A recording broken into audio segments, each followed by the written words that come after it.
네, 오늘 하나님께서 우리에게 주시는 말씀은 로마서 5장 8절 말씀입니다.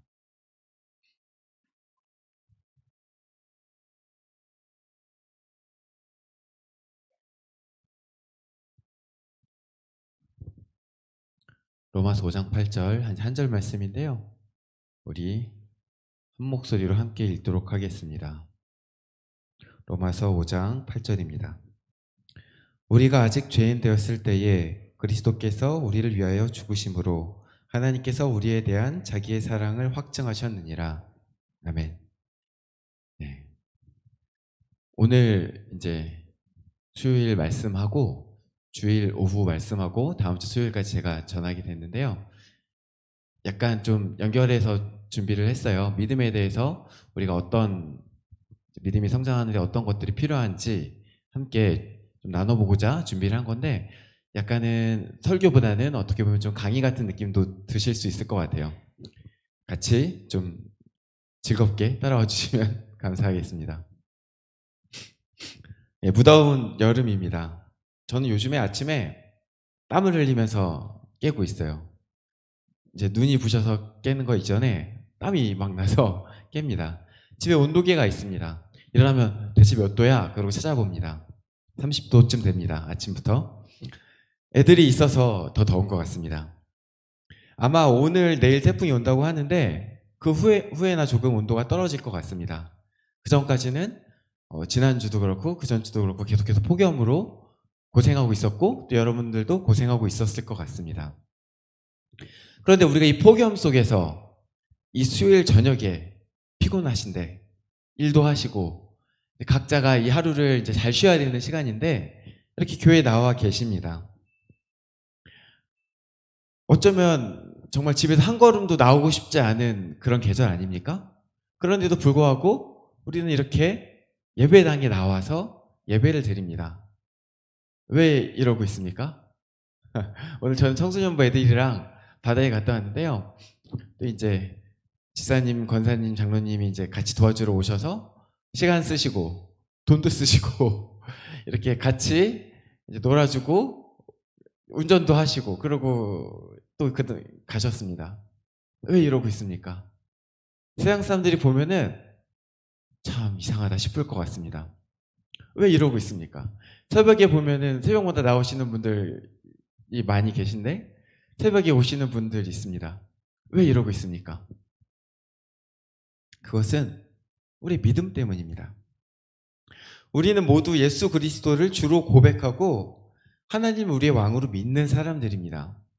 우리의 믿음 가운데 세상 사람들은 가치 없다 여겨진 어떤 행위가 우리한테 가치 있게 느껴집니다. 그냥 가서 거기 앉아있는 게 왜 그러는데? 라고 하는 것들이 우리에게는 다르게 느껴집니다. 제가 군대 있을 때요, 이제 벌써 이제 20년 전인데, 군대에 가면 이제 수요 예배도 있고 사실 저녁 예배도 있어요. 갈 수 있어요. 근데 보통 가면은 병장들이 옵니다. 저는 이등병 때부터 열심히 갔거든요. 갔다 오면은 갈굼이 기다리고 있었어요. 근데 제가 왜 갔냐? 다른 게 아니라 예배 가면 너무 좋았어요. 예배에 가면 예배에서만 느낄 수 있는 하나님의 위로가 있었어요. 다 경험해 보셨죠? 그런 경험이 있으면 예배에 나오게 됩니다. 예배를 사모하게 됩니다. 우리가 이 신앙생활을 하는 것은 어떤 경험들이 우리 안에 쌓여질 때 남들과 다른 세계를 경험하게 됩니다. 그런데 우리가 이렇게 신앙생활을 하면서도 한편으로는 이런 의문이 있을 수 있습니다. 나는 왜 아직도 믿음이 이렇게 연약한가? 나는 왜 아직도 제자리 걸음하는 것 같은가? 내가 그래도 신앙생활을 몇십 년 했는데 왜 전에 쓰러지던 그 지점에서 다시 쓰러지고 있는가? 나는 왜 신앙이 아직 이러고 있는가? 저는 모태신앙이었어요. 할아버지가 목사님이셨고요. 교회에서 태어나서 교회에서 자랐습니다. 저는 태어나서 한 번도 하나님이 계시다는 걸 의심해 본 적이 한 번도 없어요. 하나님이 안 계신 세상이 저한테는 없었어요. 전 태어났을 때부터 당연히 하나님이 계셨고 그 하나님에 대한 그 존재에 대한 믿음을 깔고 들어갔어요. 근데 그렇게 신앙생활을 하고 자라면서도 어느 한순간순간 의심이 분명히 있었어요. 하나님 내 기도 들으시는가? 하나님 진짜 제 기도 들으시는 거 맞아요? 저는 이제 아까 말씀드린 것처럼 하나님 계신 거는 분명히 믿었는데 안 듣는 것 같아. 내 기도는 안 듣는 것 같아. 옆에 있는 저 사람 기도는 듣는 것 같은데 내 기도는 안 듣는 것 같아. 하나님 내 기도 들으시는 거 맞아요? 그런 질문을 많이 했어요. 하나님 내 기도 응답하시는가? 하나님 사실 나한테는 별로 관심 없는 거 아닌가? 내 신앙이 왜 아직 이러고 있는가? 난 하나님과 친밀한가? 나는 하나님 곁에 머물고 있는가? 내 인생에 하나님이 항상 계신다고 믿었는데 나 혼자만의 착각은 아니었는가? 이거 짝사랑 아닌가? 말도 안 되는 얘기죠. 네, 지금 하면 말도 안 되는 얘기인데 진지하게 그 고민들을 했습니다. 굉장히 진지하게. 그러면서 그 질문이 심해지면 어디까지 가냐? 나는 구원을 받았는가? 여기까지 갈 수도 있어요. 나는 정말 구원을 받았는가?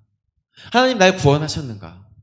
내가 요 모양 요 꼴인데 죄를 짓고 넘어질 때가 있으시잖아요. 저도 이제 사역자로 서 있지만 여러분 보시기에 사실 까마득한 후배잖아요. 신앙생활 깨케야 모태신앙을 해봤자 40년 한 거예요. 그만큼 신앙생활 하면서 얼마나 잘했겠어요 사실은. 목사라고 앞에 있지만 사실 귀여운 후배죠. 얼마나 무너질 때가 많겠어요. 그때 제 마음에 의심이 찾아옵니다. 내 신앙은 왜 이런가? 사실 믿는 자라고 할지라도 이러한 모습을 보이는 게 이상한 일은 아니에요. 히브리서를 보면은 이제 6장 2절에 이런 말씀이 있습니다. 세례들과 안수와 죽은 자의 부활과 영원한 심판에 관한 교훈의 터를 다시 닦지 말고 완전한 대로 나아갈지니라. 이게 무슨 말이에요? 세례, 안수와 죽은 자의 부활, 영원한 심판에 관한 교훈, 이게 뭡니까? 구원에 대한 확신이에요. 구원에 대한 믿음입니다. 근데 이 히브리서 기자가 무엇을 얘기하고 있냐? 이 구원에 대한 교훈의 터를 다시 닦지 말고 영원한 데에 나아가라. 이렇게 권면하고 있어요. 이 말은 거꾸로 말하면 뭔 말입니까? 이 히브리서를 읽고 있는 수많은 사람들이 다시 그 구원의 교훈의 터에 다시 돌아가고 있다는 거예요. 거기로 돌아가면 안 돼요. 그거는요, 사실 거듭남은요, 시작이에요, 신앙생활에. 그거는요, 끝이 아닙니다. 거듭남으로 신앙생활이 시작되는 거고요. 구원의 그리스도의 장성한 분량이 이르기까지 우리는 자라나는 것입니다. 근데 자꾸 나는 거듭났나 안 거듭났나, 구원 받았나 아닌가, 나는 천국 갈까 아닐까, 여기에 자꾸 머물러 있으면 안 돼요. 근데 많은 사람들이 거기 머물러 있어요. 그래서 히브리서 기자도 그 이야기를 하고 있는 거예요. 이때가 언제 쓰여졌는지 몰라요. 그러나 디모데 얘기를 하고 있는 걸 봐서 디모데가 살아있을 것 같아요. 디모데가 살아있는 걸 봐서 예수님께서 오신 지 100년 안 됐을 것 같습니다. 2000년 전이나 지금이나 구원에 대한 문제를 다시 되풀이하고 있는 사람들이 있다는 거예요. 이게 당연한 이야기인 거예요. 어떻게 보면 자연스러운 현상입니다. 그러나 언제까지나 거기에 다시 집중하면 안 됩니다. 이런 이제 우리가 흔들림이 있는 것은 구원의 확신 부분만 그런 것이 아니에요. 꼭 구원에 대한 믿음이 아니더라도 우리는 살면서 우리의 믿음이 정체되었다, 우리의 신앙이 성장하지 아니하고 있다, 이렇게 느끼기도 합니다. 아까 말씀드린 것처럼 성장하여 그리스도의 장성한 분량까지 자라나야 하는데 구원에 대한 믿음만 반복하고 있던가, 아니면 어떤 특정 영역에서 자꾸 넘어지고 있던가, 그래야 해서 계속해서 자라지 못하고 있는 모습들이 우리 안에 계속해서 있습니다. 우리 안에 신앙이 굳건하다면 모든 상황 속에서 흔들리지 않아야 될 것만 같은데 우리는 어떤 상황이 반복될 때마다 흔들려요. 저 같은 경우 반복되는 상황들이 이사 갈 때마다 힘들었습니다. 이사 가려면 집 구해야 되잖아요. 대출 안 내줘요. 사역자한테 대출 안 내줍니다. 그러면 그때마다 아주 이제 흔들립니다. 근데 이제 지나고 나서 보면은 계속 흔들리긴 했는데 똑같이 흔들리지는 않았어요. 나름대로 잘하고 있더라고요. 여하튼 그런데 다시 흔들릴 때 우리는 질문하게 됩니다. 내 신앙은 왜 여기서 다시 흔들리고 있는가? 나 왜 그대로인가? 고민하게 됩니다. 우리의 믿음은 성장해야 되는데 성장하지 않는 것 같아 보일 때가 많습니다. 그리고 실제로 성장하지 않을 때도 있어요. 성장하지 않고 정체된 분들이 사실은 많이 있을 수 있습니다. 그러면 왜 그럴까요? 그렇다면 그거에 대해서 이제 사실 오늘 이제 예고편인데 주일 그리고 다음 주 수요일까지 이렇게 3번 이제 나눠서 할 건데, 네. 일단은 오늘은 신앙의 성장에 대해서 굳건한 믿음에 대해서 이야기할 거예요. 우리가 무엇을 믿어야 굳건한 믿음을 가질 수 있을까? 무엇을 믿어야 그 믿음이 흔들리지 않을까? 그거에 대해서 오늘 얘기할 거예요. 이것을 위해서 먼저 질문을 해보면, 신앙의 성장이란 무엇인가? 아니, 그것보다 앞서서 신앙이란 건 또 대체 뭔가? 여기서부터 시작해 봅시다. 신앙이 뭔지 알아야 이게 어떻게 성장하는지 우리가 알 수 있을 거 아닙니까? 그러면 믿음이란 뭡니까? 믿음이 뭘까요? 믿음이라고 하면 이제 뭐 머릿속에 말씀 구조들이 떠오르는 것들이 있죠. 뭐 믿음은 바라는 것들의 실상이요, 이런 대답이 나올 수 있습니다. 근데 이제 교회에서 쓰는 단어들이요, 어떤 단어들은 교회에서만 쓰는 단어들이 있어요. 보혈의 피, 뭐 이거 밖에서 안 쓰잖아요. 근데 어떤 단어는 또 같이 써요. 같이 쓰는데 뜻이 완전 다른 경우도 있어요. 뭐 견인하면 뭐가 떠오르시나요? 차 견인하는 거 떠오르시죠? 근데 성경에서 견인은 뭡니까? 하나님께서 우리의 신앙을 견인하시는 그 견인이에요. 그렇죠? 그래서 어떤 단어는 교회에서 어떻게 쓰는지를 반드시 따로 배워야 되는 단어도 있어요. 근데 또 어떤 단어는 겹쳐요. 밖에서 쓰는 보편적인 단어의 뜻과 여기서 쓰는 단어의 뜻이 어느 정도 겹쳐요. 사랑 겹치잖아요. 믿음, 소망, 이런 단어들은 겹칩니다. 그럼 이런 단어들은요, 보편적인 의미가 어떤 의미인지 알 때에 우리가 이 교회에서 쓰이는, 신앙생활에서 쓰이는 그 단어도 어떤 뜻인지 이해하기 쉬울 수 있어요. 그러면은 보편적으로 말했을 때 이 믿음이라는 건 뭔 말입니까? 믿음은요, 이 사전 보면은 이제 동어 반복이 되어 있더라고요. 믿음은 믿는 것이다, 뭐 이렇게 되어 있더라고요. 믿음은 정말 그렇다고 여기는 마음입니다. 정말 그렇다고 여기는 거예요. 근데 뭘 정말 그렇다고 여기나요? 여기 굉장히 중요한 포인트가 있어요. 나는 믿습니다, 이렇게 얘기를 해요. 그럼 누군가 저한테 뭘 물을 거예요. 뭘요? 혹은 누구를요? 왜요? 믿음이라는 것은 반드시 대상이나 내용이 있기 때문에 그렇습니다. 믿음이라는 것은 대상이나 내용이 있어요. 예를 들어서 내가 만약에 내 친구를 믿는다 그러면 친구를 믿는 거죠? 내가 뭐 제 아내가 있으니까 아내를 믿는다 그러면 아내를 믿는 거예요. 믿는 대상이 있어요. 제 아이를 믿을 수도 있고요. 어떤 모든 관계 가운데 믿음을 가질 수 있어요. 혹은 이 관계 외에도 나는 이 일이 반드시 이루어질 것을 믿는다. 이렇게 어떤 사실에 대해서 믿을 수 있고, 혹은 나는 이것이 옳다고 믿는다. 신념을 가질 때 그 신념도 믿음의 대상이 될 수 있어요. 근데 좀 더 정확하게 말하면 이 신념일 경우는 대상보다는 어떻게 보면 내용에 가까운 거죠. 또 믿음에는 항상 내용이 있어요. 이 내용은 이제 그 말 자체에 포함되기도 하고 포함되지 않기도 하는데요. 뭐 예를 들어서 저는 뭐 제 아이가 만약에 누군가랑 싸웠어요.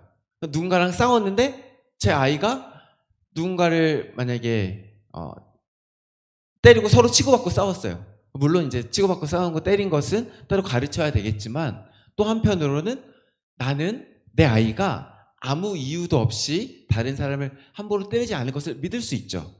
이럴 때는 믿는 내용이 뭐예요? 이 아이가 어떤 그런 상황이 있었을 것을 믿는 거예요. 상황이 있지 않았는데 그냥 막 함부로 누군가를 때리거나 그러지 않을 것을 믿는 거예요. 만약에 그 믿는다는 내용이 이제 명시적으로 나오지 않아도 상황 속에 포함되기도 해요. 예를 들어서 제가 이제 권사님한테 돈을 꺼드립니다.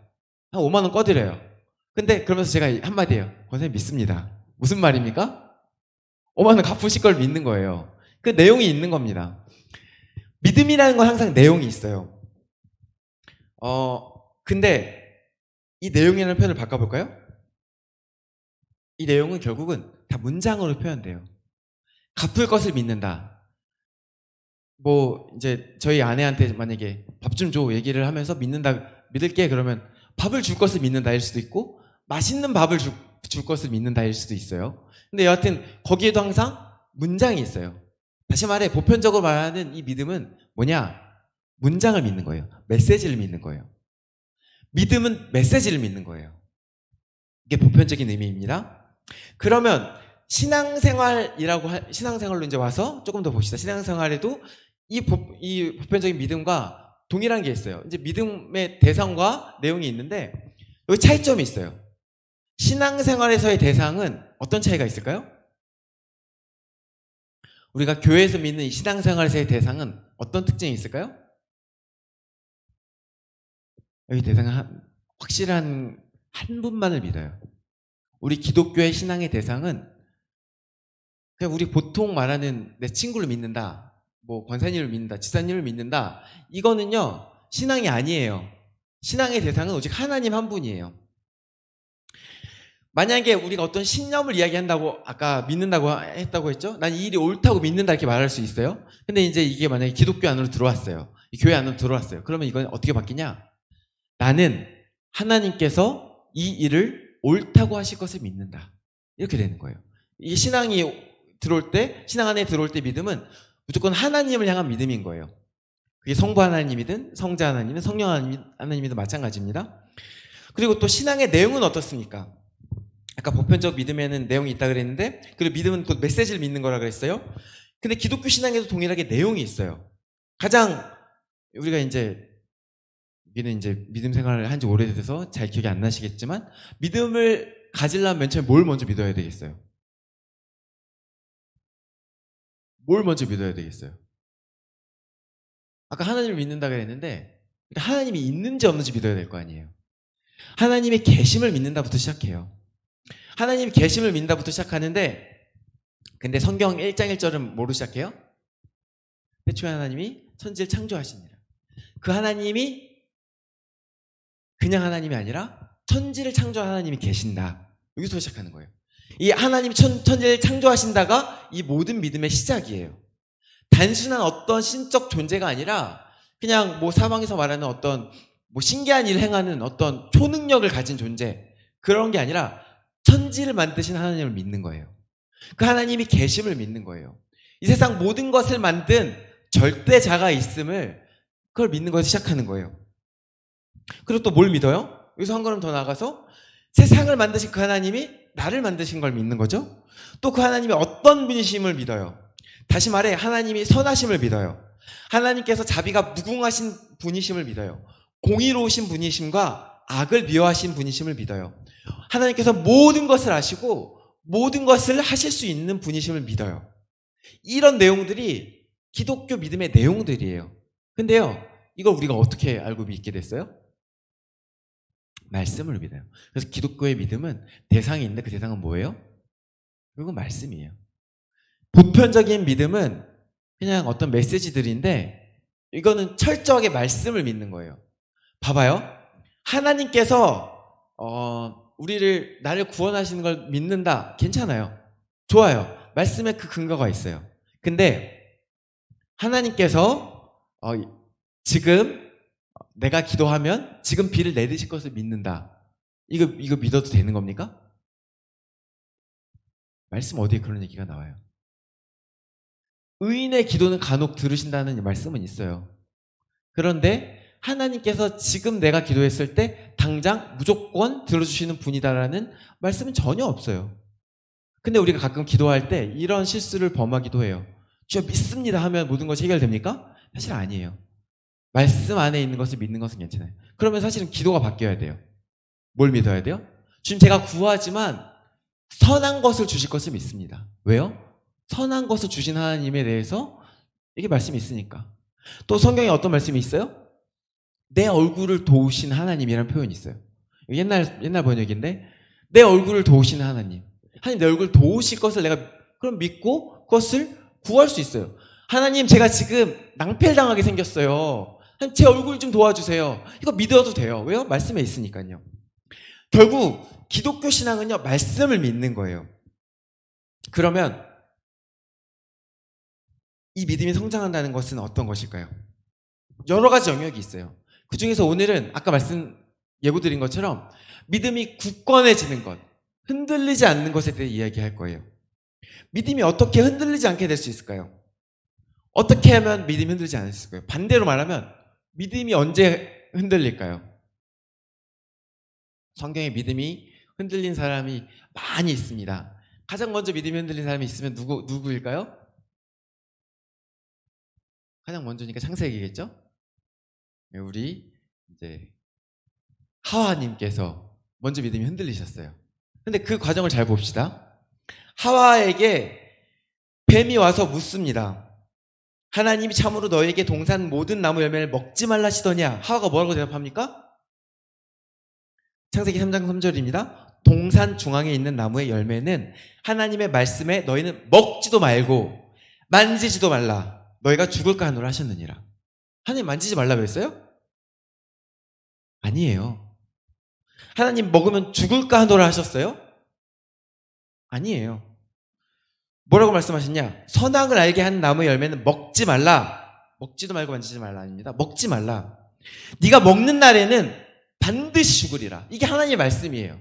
근데 지금 하와가 말씀을 왜곡해서 알고 있어요. 말씀을 조금 애매하게 알고 있어요. 그러면 그 믿음이 어떻겠습니까? 믿음의 본질은 말씀을 믿는 거예요. 근데 그 말씀 자체가 왜곡됐어요. 그럼 믿음도 왜곡될 수밖에 없죠. 그럼 봐봐요. 하와가 따질 수도 있죠. 아니 하나님 먹지도 말고 만지지도 말라면서요. 죽을까 하노라 하라면서요. 그래서 제가 그랬는데요. 그러면 하나님 말씀하시겠죠. 내가 언제? 내가 너한테 약속한 것은 먹지 말아라. 먹으면 반드시 죽으리라. 이게 하나님의 첫 번째 약속이에요. 약속이에요. 그 약속이에요. 근데 그 약속을 애매하게 알면 믿음도 애매해지는 거예요. 우리의 말씀이 왜 흔들리냐?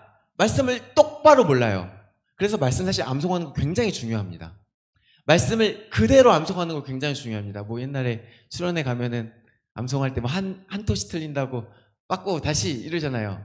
그때 뭐 약간 장난처럼 그러지만 사실은 굉장히 중요한 일입니다. 말씀을 조금씩 왜곡해서 알면 우리 믿음도 조금씩 왜곡되는 겁니다. 사실 뱀이요 몰라서 물은 게 아니에요. 사단이 예수님한테 와서 시험할 때 보십시오. 예수님이 처음 말씀으로 대답하니까 말씀 좀 쓰네? 나도 말씀 잘하는데. 그러면서 말씀을 갖고 옵니다. 마귀가 말씀을 잘 알아요. 영적인 존재는요 기본적으로 우리보다 어떤 능력 면에서 우리보다 좀 뛰어나다고 보셔야 됩니다. 우리 스스로의 힘으로 이기기 좀 어려워요. 그래서 사실은 우리가 스스로 영적인 귀신을 이기는 것이 아니라 하나님의 도움을 구해서 하나님의 힘으로 이기는 겁니다. 근데 지금 애매하게 아니까 옳다쿠니 하고서 뱀이 그 틈을 노려서 공격하는 겁니다. 이것은 앞으로 우리 인생에도 계속 있는 일이에요. 말씀을 명확하게 알지 못하면 한 토시라도 왜곡해서 알게 되면 그걸 갖고 틈을 파고들어요. 대표적인 게 뭐예요? 이단이죠. 말씀 갖고 장난을 쳐요. 그 애매하게 아는 걸 갖고 자꾸 장난을 칩니다. 이단 만나면 처음에 뭐 하냐면 질문해요. 너 이 말씀 알아? 너 이 말씀 알아? 근데 우리 보통 암송 잘 다 못하고 또 이제 잘 암송 안 하는 구절 갖고 와서 물어봅니다. 그럼 대답을 못하죠. 그럼 그때부터 이제 틈을 타기 시작하는 겁니다. 우리가 왜곡해서 기억하면 그 믿음은 결코 단단해질 수가 없습니다. 또한 우리가 말씀을 믿긴 믿는데 그 믿음이 말씀 자체와 연결되지 않은 경우도 있어요. 우리가 이제 다들 우리가 구원 받음을 믿잖아요. 우리가 복음을 믿어요. 근데 그러면 뭐 성도님이 구원받은 근거의 말씀은 무엇입니까? 이렇게 물어볼 때 딱 말씀을 묻지 못하는 분이 많아요. 그러면 우리가 구원에 대한 믿음은 있으되 약간 근거를 우리가 꽉 붙들지 못한 거예요. 이 말씀은 기본적으로 약속이에요. 그러니까 이제 약속의 말씀이 아닌 부분들도 물론 있지만 하나님이 어떤 분이심을 알려주는 그런 말씀들도 있지만 기본적으로 구약, 오래된 약속, 신약, 새로운 약속이잖아요. 약속이에요. 구원도 약속이에요. 하나님께서 약속하신 그 말씀을 우리가 붙들어서 구원을 얻는 거예요. 그러니까 구원을 그걸 붙들어서 얻는 건 아니고 구원을 주셨는데 그걸 붙들어서 우리의 믿음이 단단해지는 거예요. 그 믿음을 붙들 게 없는데 우리 믿음이 뭐 맨 바닥에 있는 거나 마찬가지인 거죠. 혹은 말씀을 우리가 믿긴 믿는데 약간 상관없는 말씀을 믿는 경우도 있어요. 좀 예를 들어볼까요? 만약에 우리가 구원에 대한 말씀을 물어봐요. 근데 대답을 못 하시거나 또 어떤 분은 하나님은 사랑이심이라 이런 말씀을 하시는 분도 있어요. 하나님은 사랑이심이라. 요한일서 4장 8절 후반부 말씀이죠. 말씀이에요. 그리고 이 복음의 핵심적인 말씀 중에 하나예요. 하나님이 사랑이신 걸 믿는 거 굉장히 중요해요. 근데 여기에 구원이란 말은 없잖아요.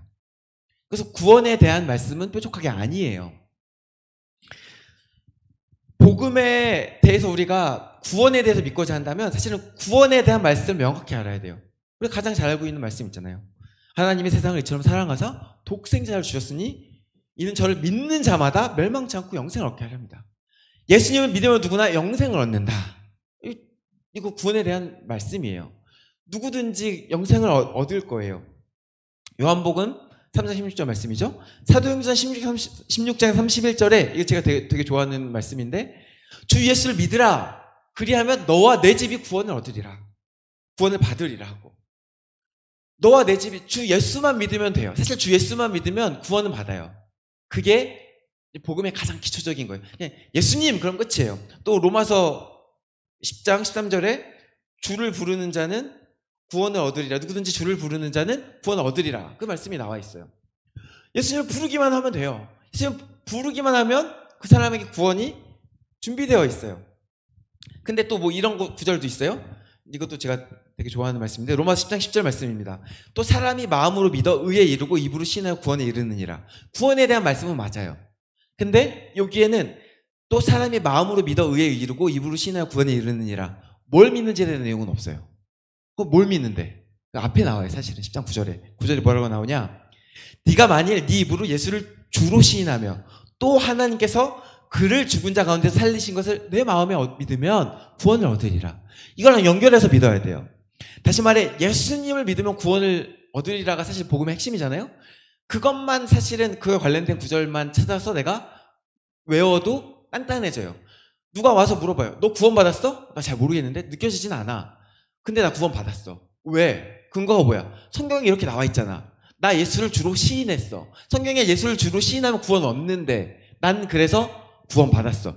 감격 이런 거 필요 없습니다. 사실은 완전 필요 없는 건 아니지만 구원에 필수적인 건 아닙니다. 감격이 없어도 말씀에 이 말씀이 있고 그 말씀을 내가 믿는다 했으면 말씀에 있잖아요. 그럼 구원을 받는 거예요. 그러면 흔들리지 않는 거예요. 감격은요 사실 있다가도 없을 수 있어요. 이거에 내 믿음의 근원을 두면요 오늘은 내 믿음이 강해. 근데 내일은 믿음이 또 약할 수 있어요. 말씀을 믿는 거예요. 근데 구체적으로 그 구원에 대한 말씀을 믿는 거예요. 또 우리가 믿는 말씀이 구체적으로 어떤 의미인지도 사실은 알 필요가 있어요. 이 말씀 안에 어떤 논리가 있거든요. 이제 오늘 본문을 가져온 게 이 설명을 위해서 가져왔어요. 우리가 믿는 믿음이 무엇입니까? 사실 교회에 나오는 대부분 사람들한테 물으면 복음에 대한 이야기를 할 건데요. 그런데 복음도 이제 아까 이제 가장 기초적인 건 예수님을 부르면 예수님을 믿으면 구원을 얻는다. 사실 근데 이게 끝이 아니에요. 생각해 보세요. 이제 누군가 만약에 이 복음을 전할 수는 있어요. 근데 그 말씀을 듣고 누군가 물어볼 수 있어요. 왜 구원 받아야 되는데? 나 지금 잘 살고 있는데. 이 구원이라는 거의 전제는 뭐가 들어가냐면 내가 죄인이라는 게 들어가야 돼요. 오늘 본문 볼까요? 오늘 본문을 보면은 우리가 아직 죄인 되었을 때에 그리스도께서 우리를 위하여 죽으심으로 하나님께서 우리에 대한 자기의 사랑을 확증하셨느니라. 이 말씀은 무슨 말씀을 갖고 있습니까? 우리가 원래 죄인이었음을 말씀하고 있어요. 이 내용이 들어가야 돼요. 그러니까 복음이 아까 가장 기초적인 것은 예수님을 믿으면 구원받아. 이건데 봐봐요. 여기서 우리가 원래 죄인이라는 얘기가 들어가야 돼요. 우리가 아직 죄인 되었을 때. 또 뭐가 들어가야 돼요? 그리스도께서 우리를 위하여 죽으심. 이거 아까 말한 그 얘기죠. 예수를 믿으면 구원받는다고 할 때 그리스도께서 우리를 위해서 죽으셨다는 걸 믿으면 구원을 받아요. 그리고 여기다가 또 하나. 이것만으로 사실 충분하지 않아요. 왜 죽었는데 예수라는 사람인지 신인지 뭔지가 왜 우리를 위해서 죽는데 사기치는 거 아니야? 우리 잡아다가 노예로 쓰려고 그러는 거 아니야? 왜 우리를 위해서 죽는데 이해가 안 가요. 여기 뭐가 더해져야 돼요? 하나님께서 우리에 대한 자기의 사랑을 확증하셨느니라. 하나님께서 우리를 사랑하신다는 그 메시지가 같이 들어가야 돼요. 그럼 복음이 아까 이제 봐봐요. 같은 복음인데 예수 이름으로 구원을 얻는다는 가장 기초적인 거에서 지금 뭐가 확장됐어요? 두 가지가? 우리가 원래 죄인이었다. 또 하나님께서 우리를 사랑하신다. 이게 확장된 거예요. 그러면 앞서 말한 예수를 믿으면 구원을 얻는다는 믿음이 강력하겠어요? 아니면 이 두 가지가 더 들어간 게 더 강력하겠어요? 앞뒤 논리가 생기잖아요. 우리가 죄인인데 하나님께서 우리를 사랑하셔서 하나님 예수님을 보내셔서 구원하셨어.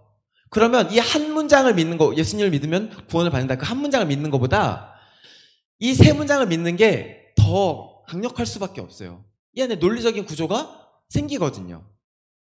조금 더 나가 볼까요? 그러면 또 이런 질문을 할 수 있어요. 아니 굳이 예수님 죽어야 됐어? 그냥 구원하면 되잖아. 신이라며 구원하면 되잖아. 그럼 여기 어떤 믿음이 더 들어가야 돼요? 죄 삭은 사망이에요. 죄 지으면 무조건 죽어야 돼. 처음에 선악과를 먹으면 반드시 죽으리라 했어. 그게 첫 약속이야. 죄를 지으면 무조건 죽는 거야. 그 죄는 죽음으로밖에 가름할 수 없어. 그래서 대신 죽은 거야. 아니 하나님이 우리를 사랑하신다고? 또 질문할 수 있어요. 아무리 사랑해도 그건 좀 아니지. 아무리 사랑해도 내가 아무리 옆에 있는 누굴 사랑해도 내 아이를 대신 줄 수는 없잖아. 그건 말도 안 되지. 여기에 또 뭐가 추가될 수 있어요? 하나님은 선하시다. 하나님은 선하시다는 말씀이 추가되면 이 복음이 더 5문장이 되는 거예요. 그리고 이 5문장의 각각의 말씀 구절들이 다 있어요. 그 구절들을 내가 믿어요. 그러면 처음 그 한 문장만 믿는 것보다 훨씬 믿음이 단단해지는 거예요. 결국 믿음이라는 것의 본질은 말씀인데요. 그 말씀도 메시지예요, 결국은. 특별히 하나님의 말씀인 거예요. 근데 그 하나님의 말씀에도 논리가 있어요. 이 논리가 구조적으로 결합이 되면 단단해져요. 쉽게 흔들리지 않아요. 그냥 한마디만 하는 사람을 이제 설득하는, 해서 뜻을 바꾸게 하는 것보다 이제 나름대로 논리를 구축한 사람을 설득하는 거 훨씬 어려워요. 반대로 내가 만약에 어떤 논리를 가지고 있다, 논리의 구조를 가지고 있다, 그러면 그 한마디를 믿고 있는 것보다 훨씬 단단해지는 거예요. 또 꼭 논리를 탄탄하게 만들어주는 구조가 아니더라도 믿음과 믿음이 서로를 보완해 주기도 해요. 하나님의 선하심에 대한 믿음을 예로 들어보면 역대상 이제 16장 34절에 여호와께 감사하라 그는 선하시며 그의 인자하심이 영원함이로다, 이런 말씀이 있어요. 우리가 이 말씀을 가지고 하나님의 선하심과 그 인자하심을 믿어요. 근데 선하다는 건 뭡니까? 선하다는 것은 이제 히브리어로 토브예요. 토브, 이제 이거 한 번씩 들어보셨을 것 같은데, 토브는 이제 영어로 보통 번역될 때 좋다로 번역이 돼요. 좋은 거예요.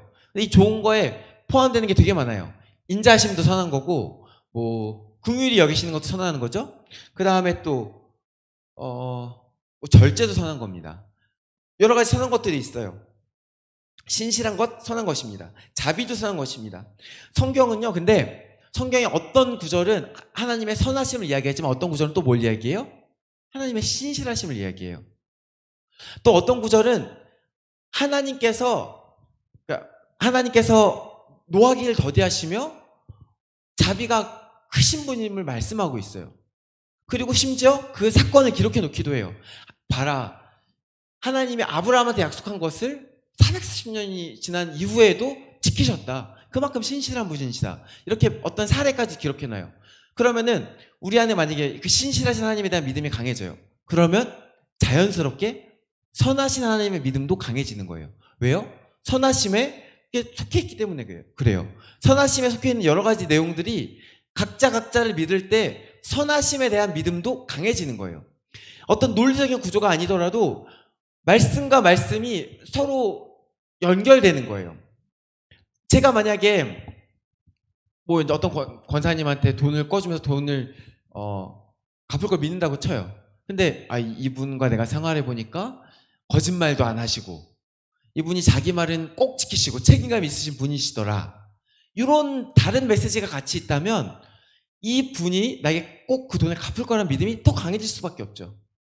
믿음이 그렇게 강해지는 거예요. 이제 말씀을 이제 정리할 건데요. 사랑하는 성도 여러분, 이 믿음은요, 그냥 믿는다고 끝이 아니에요. 뭘 믿는지 우리가 잘 알아야 돼요. 그리고 그 믿음이 확장해 나가야 돼요.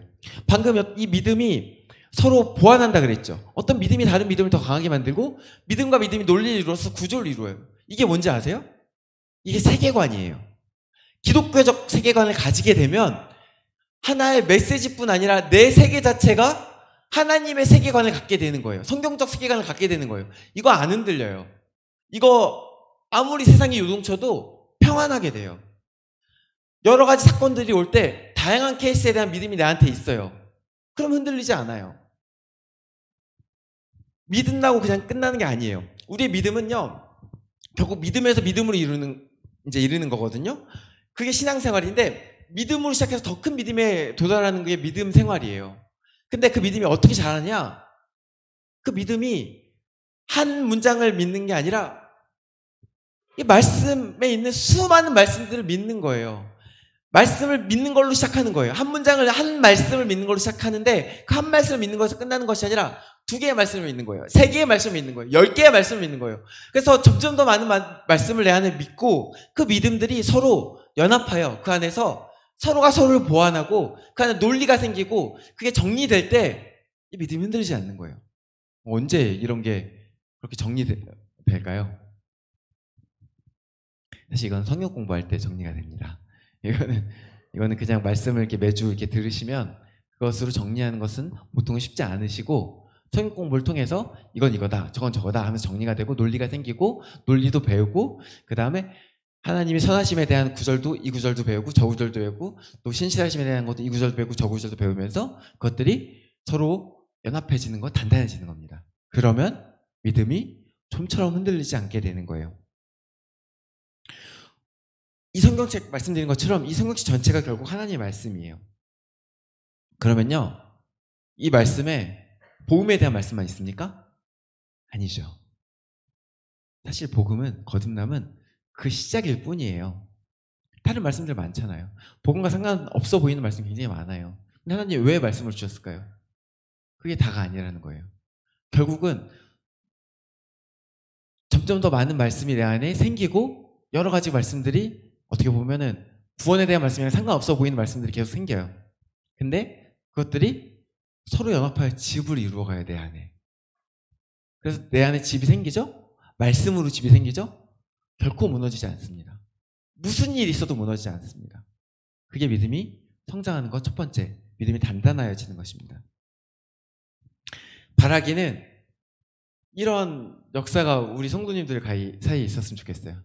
우리 안에 이 말씀들이 우리 안에 정리되어지고 우리가 사실은 성경 오래 보셨잖아요. 근데 그것들을 보는 것에 그치지 않고 우리 믿음하고 연결하셔서 그걸 붙들고 그것들이 우리 안에서 정리되고 어떤 집을 이루어가는 일들이 우리 안에 있었으면 좋겠어요.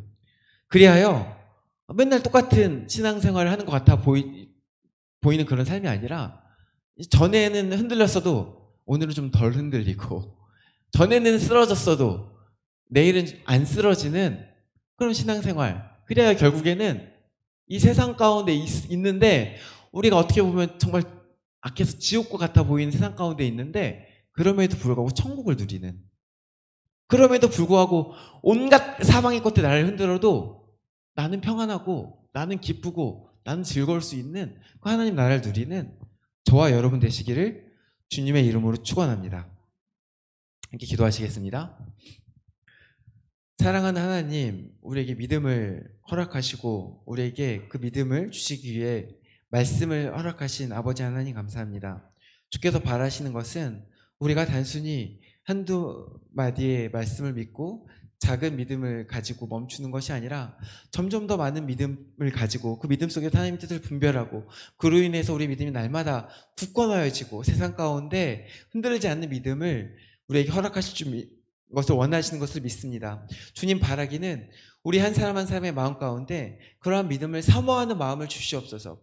아니 우리 한 사람 한 사람의 마음 가운데 하나님의 말씀으로 이루어진 집들이 온전히 세워져 갈 수 있게 은혜를 베풀어 주시옵소서. 그리하여 우리가 이 세상을 살면서도 이 세상 속에서도 하나님의 나라를 꿈꾸며 하나님의 나라를 바라보며 그 하나님의 나라를 누리는 우리 한 사람 한 사람 될 수 있게 은혜를 베풀어 주시옵소서. 주님께서 은혜를 베풀어 주실 줄 믿사오며 감사드리며 예수 그리스도 이름으로 기도드립니다. 네, 기도